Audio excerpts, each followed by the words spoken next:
The gospel text of today, which is taken from the Gospel of Mark, chapter 3, verses 31 to 35, gives us an indication of the true family of Jesus. The mother of Jesus comes with his cousins and stands outside the house where Jesus is and calls to him.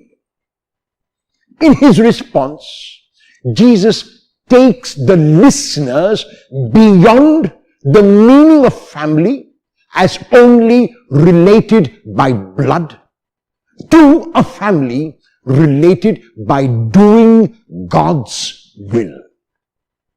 When Jesus is told that his mother is outside and calling to him, he looks around at the people who are listening to him, at the crowds who are sitting there and hanging on his word, and says in response that it is true that Mary is his mother. It is true that Mary brought him into the world. It is true that she had the privilege of keeping him in a womb for the gestation period of close to 9 months. But it is also true that she is not merely his mother because she brought him into the world, because she gave birth to him. She is his mother primarily because, like him, she too does God's will. In the Gospel of Luke, chapter 1, verse 36 to 38, the response of Mary to the angel is, "Let it be done to me according to God's will." And this is what Jesus is pointing out to today.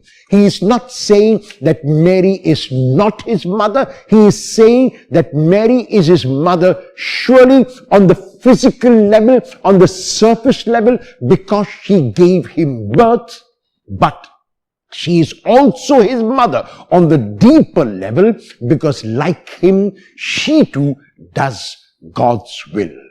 And so the question we have to ask ourselves is, what is God's will for me today? There are times in our lives when we have to make important decisions about our future. It might be the change of a job, the change of a vocation, the choice of a college, the choice of something which is very important for us. At those times, we need to make a discernment. We need to ask for God's guidance, which is available to us through the people whom we encounter, through our friends, our relatives, our neighbors, those whom we consider close to us.